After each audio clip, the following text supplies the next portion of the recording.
I opened a credit card to cover Mom's medical bills. A few days later, I saw a video of my brother's kids arriving in a helicopter for their $14,000 birthday party. When I asked who paid, he smirked. "Thanks to your card." I laughed. "My card's limit is $200. Did you even check the name?" That's when my mom pulled out bank envelope with my card. "My name is Caleb. I'm 31, the older son, the one who fixes things and doesn't make a mess. I own a small self-served car wash with 4 bays and a vacuum station off Route 9. I open before sunrise, count quarters like they're prayers, and know the regulars by the sound of their engines. People think owning a car wash means easy money. It's not. It's hoses that freeze at 5 a.m., pumps that hiss like snakes, and a foam cannon that likes to die on Saturdays. I grew up in a house where my job was to be helpful and invisible at the same time. Mom says I was born serious. Dad says nothing unless it's about sports. My younger brother, Mason, is the golden one. Loud, shiny, and somehow always stepping onto a rug right before someone pulls it out from under him. And then everyone rushes to catch him like he's a falling chandelier. When we were kids, Mason broke the microwave by putting a fork in it, and Mom laughed. "He's curious." I melted a plastic cup by accident and she sighed. "Caleb, you know better, it's fine. I learned young how to take a joke and how to be one." Lately, Mom hasn't been laughing. She's been in and out of appointments with a voice that grew and thin, like someone turned down her volume. The waiting room smelled like lemon cleaner and fear. I drove her to scans before sunrise because that's when my bays are empty. I bring a thermos of coffee and a pack of crackers. She called me steady. I held on to that word like it was a real thing. The day before this started, I unclogged Bay 3 while wine burned my face. My phone kept buzzing in the tool pocket of my hoodie. "Remember to swing by." Mom texted. "Soup day." I wiped grease on a rag and felt calmer just reading that. Soup day meant normal. I showed up with a grocery bag of rolls. The kitchen smelled like chicken broth. Mason was already there, leaning against the counter in a designer hoodie, talking into his phone about a brand collab. I set the rolls down. He waved without looking. Mom hugged me like she was saving her breath. "You look tired," she said. "You working too hard. Slow season." I said, "Pipes hate me." She tissed at that. "Pipes don't hate you. They just need you." That's how she talks. Like the objects in our life are moody toddlers. We ate in the living room. They had the TV on low. Mason kept laughing at his phone. Mom asked me about the car wash. I told her about a guy who used 8 minutes of high-pressure rinse to blast mud off his boots. She smiled weakly. "People use what they think they have for what they wish they had," she said. I wasn't sure what that meant, but I nodded like I did. After dinner, Dad mentioned the hospital bill like he was commenting on rain. "We'll figure it out," he said. "Eyes on the game like we meant you, Caleb." I stacked bowls in the sink and felt the old gravity pull. "Do more, say less." Then we heard it, a chopper thudding the air like a giant heartbeat. Mason darted to the window, grin already loaded. "That's tomorrow's test flight," he said. "Wait till you see the video." "Test flight for what?" I asked. He winked. "You'll see." Mom laughed once, then coughed. "Your brother has big ideas," she said. "He always did." I took her tea into the kitchen. As I rinsed the cups, I heard her voice, low and soft, float over the clink of porcelain. "Caleb, you're my practical one," she said. "You always know how to make hard things manageable." Behind her words was the first small trigger, a familiar pressure I pretended not to feel. That night, I drove home with my wipers squeaking across a dry windshield, hands tied on the wheel, like you do when you know a curve is coming and you can't see the sign yet. I slept badly, the kind where your brain keeps checking the door. I should explain the roles. Mom, warm but tired, a maker of lists with stars in the margins. Dad, weathered, proud in a quiet way that turns sharp when money comes up. Mason, the family's favorite movie, always playing. Me, the person who cleans the theater. After when Dad got laid off from the parts warehouse 3 years ago, I picked up extra night runs at the wash. I did Craigslist installs, softeners, coin hoppers, bill validators. I learned you can talk anyone into paying cash if you bring the right socket set and say my guy a lot. Money wasn't easy, but it moved if I did. Every month I slipped Mom $400 for groceries. She pretended not to notice. "You always bring something," she'd say, staring at the envelopes like they were shy animals. Mason brought excitement. New shoes, a drone. Last summer, he started a YouTube channel where he filmed kid experiences and told us it was a brand. "It's about creating moments," he said. "You can't measure that in quarters, Caleb," he said. "Quarters like a joke. The car wash runs on quarters." The petty part of me noted that the first medical bill hit the mailbox like a brick. I opened it at Mom's table while she folded dish towels in silent rows. $6412.17. The .17 bothered me most. It made the number feel like it could argue with you. Mom kept smoothing the same towel flat over and over. "We'll call," she said softly. "They do payment plans. They also do interest," I said. She looked small on that chair. "Caleb, I hate this. I know," I said. "Let me try something." I drove to the bank. The manager, a man with a perfectly parted side part and a sign on his desk that said, "We're in this together," smiled like he'd practiced. I opened a new card with a zero to rest promo. It was stupid, I know, but it was a bridge. I told myself, bridges are good. You walk across, you don't live on them. I went back to the wash and propped the office door with a bucket while the dryer cycled. I called the hospital. I gave them the card number, $3,000 down. "We'll send a receipt." The woman said like she was wrapping a present. I put the phone down and stared at the blue light of the coin counter flickering on the wall. This would work if I kept moving. I always kept moving. Over the next week, I drove Mom to appointments. I stocked the vending machine with little tissues and hand sanitizer because the nurses kept running out. I forgot to eat dinner twice. Mason posted a reel of himself testing cotton candy machines for the kids' event of the year. He captioned it, "Making childhood magical." Comments, "Uncle of the Year legend, where do you get your ideas?" Mom texted, "Don't be hard on him." I wasn't. I told myself I was hard on me. Things I paid for over the years. Mason's rent once. Just this month, bro. Dad's truck battery. 3 prom tux deposits for cousins. And the security deposit when the basement flooded because someone decided a space heater should be friends with a cheap extension cord. When people in my family said we, they meant Caleb. There were small humiliations like the time Aunt Rena asked, "Do you ever wish you'd finished college?" at Thanksgiving, while Mason explained crypto to an uncle who thought it was a candy bar. Or when Dad introduced me to a neighbor as the handyman and Mason as the entrepreneur, I let it slide. Friction makes heat, and we didn't need more. The helicopter thing started as a video in a group chat. It buzzed my phone while I was emptying the change machine. A clip, my niece and nephew sprinting across a field, cheering as a helicopter descended. Confetti cannons blasting on the sidelines. Caption, 14,000 birthday grand entrance. A hashtag I wish I hadn't seen, family funded. I didn't reply. I set my phone face down on the desk, then picked it up and watched again because the brain is cruel. My sister-in-law's squeal, Mason shouting, "We do it big." My mother's laugh, thin but brave, and Dad's proud voice in the background. 5 minutes later, I was at Mom's with groceries she didn't ask for. She sat at the kitchen table reading glasses low, a stack of envelopes beside her. "You saw?" she asked, like it was a weather update. "Yeah," I said. "Cool idea." She dabbed her napkin at nothing.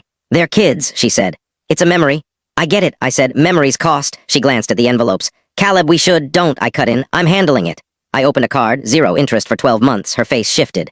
"You opened it for me?" "For the bills," I said quickly, buying time. She nodded, small, grateful, guilty. "You always think ahead." That could have been the end if life were fair. But the next day, while I was refilling the soap concentrate, Mason pulled into the bay in his SUV, music blaring, kids sticky with frosting in the back. He hopped out. "Bro, mind if I run this through quick? Gotta keep the brand clean." "Sure," I said, gesturing. "Card or quarters?" He smirked. "Card always." He pulled a card from his wallet, flicked it like a magician. "Your bank card's fancy," he said, grinning. "That matte black fire." I frowned. "My business card's a paper rectangle with a phone number." "Nah," he said. "Your credit card." He wiggled the blue plastic, my bank's logo, my name. My chest went hot, then cold. "That's not a business card," I said, voice flat. "That's my card." "Exactly," he said, like he'd cracked a clever code. "Where'd you get that?" I asked, from the doorway, Mom's voice. "I took it, Caleb." She stood there, purse on her shoulder, coat half on, face tired but not sorry. "It was for the kids. Mason promised to pay you back." Mason cut in, still smiling. "Thanks to your card, we got the chopper, man. You're a legend." My expression must have shifted because he added, palms up. "We'll settle up. Chill, don't make it weird." "My card has a $200 limit," I said lightly. "Did you check the name or the limit?" Mason blinked like the sun was in his eyes. Mom rummaged in her purse. "No, you had another one, a business one, right?" She pulled out an unopened bank envelope like a talisman she didn't understand. That was the moment the ground tilted. Small, silent tilts never looked dramatic. They just set things up to fall. I took the envelope. Felt a paper cut slice my thumb, thin and sharp. "Caleb," Mom said softly. I didn't answer. I slid the card back into my wallet, told myself to breathe. Then I did what I always do, kept moving. But inside, part of me sat down. A week later, we were at a rented hall for the kids' combined birthday. Balloons like planets, a candy wall with tiny scoops, a cake shaped like a spaceship, price tag probably a house payment. I carried in 2 cases of water because someone said, "Caleb, could you?" And my hands agreed. Mason was everywhere. MC, photographer, ringmaster. My parents trailed him, glowing like stage lights. I found Mom by the gift table, sitting when she thought no one noticed. I brought her a cushioned chair. "Save me a dance," I said. She laughed, careful. Halfway through, the lights dimmed. The DJ yelled, "Make some noise." A video played on a giant screen. Helicopter blades slicing the sky, kids squealing, Mason posing with the pilot. Text overlay. "All love to the one who made this possible." The crowd roared, "Caleb!" because Mason shouted it into the mic, his finger pointing at me like a blessing and a bullet. A spotlight hit my face. I smiled, cameras demand that, then walked to the side of the room where the air wasn't so sweet. Mom followed slowly. "He's excited," she said softly. "How much?" I asked, not loud, not angry, just real. "How much was charged?" She looked down. "Just a deposit. Mason said the sponsor would cover it." "Mason," I said, turning. He slid over like he'd been waiting for his cue his whole life. "Hey, hero," he said, trying to hug me. I stepped back. "How much?" He rolled his eyes. "We talked about this, it's fine." "How much?" He sighed, dramatic. "Okay, $14,100. I nodded, knowing. "1,000, he grinned like it was a story we'd laugh about later. The music pulsed. People cheered around us like we were in a commercial. I could smell sugar, fuel, and the sterile scent of rented linens. "No," I said. He blinked. "No what? No," I repeated. "No more charges, no more we'll settle up. No more acting like this is normal." He laughed, shocked. "Bro, relax." Dad's voice cut in, already irritated. "Caleb, don't make a scene." I turned slowly. "You want to talk about scenes? A helicopter for a kid's party is a scene." "It's a memory," Dad said, jaw tight. "Family takes care of family." Family asked, I said. Family took. Mom touched my arm. Caleb, we were going to. I shook my head. Stop. I opened that card for your medical bills, not this. Mason's smile vanished. So you're putting a price on your niece and nephew's childhood? That's dark, man. I looked at him for a long second. Quiet, I said. This isn't revenge, this is closure. He laughed, high and disbelieving. Closure. Over a party? Over being a wallet with legs, I said. Dad stepped closer. Don't disrespect your mother in public. I'm protecting her, I said. From interest rates, from you. A cousin appeared, sensing drama, phones tilted. I could feel the moment turning into someone else's story. I kept my voice steady. Here are my boundaries. The card's locked. I canceled the auto pays. I'll cover the hospital balance I authorized, nothing else. If you use that card again, Mason, I'll file for fraud, because it is. Mason's jaw dropped. You wouldn't. I did, I said. Locked it 15 minutes ago in the parking lot. I held up my phone. The app glowed like a shield. He tried another angle. You're ruining the kids' day. I glanced at the kids chasing bubbles. No, I'm not. They don't know who paid. They just need the adults around them to be safe. Mom's eyes glistened. Caleb, she whispered. Please, I softened. I'll drive you Monday. We'll get an itemized bill. We'll negotiate. That's my yes. Everything else is no. Silence stretched. People drifted to the candy wall. The DJ cranked the music. Mason blinked like he was trying to reboot. Then he forced a laugh, clapped my shoulder too hard. All love, he shouted to the room. He's kidding. He stared at me. I didn't blink. We stood there like magnets flipped wrong, repelling. By night, missed calls piled up like dominoes. 10 from Dad, 12 from Mason, 4 from Aunt Riena. My screen bled red circles. I didn't answer. I sat at my kitchen table, card app open, finger hovering. I disputed the helicopter charge. The app asked, was this authorized? I typed no. It felt like signing my name for the first time. At 2:13 a.m., Mason texted, you're seriously doing this? Over $14,000. Sponsors are late. You know how it is. At 2:15, you know I'd do anything for your kids if you had any. At 2:21, Mom's crying. At 2:22, you happy? I set the phone face down and listened to the fridge hum. Something in my chest loosened, not relief, but space. Morning. At the car wash, the bays steamed in the cold like small boilers. I unscrewed a nozzle, trying not to replay the party.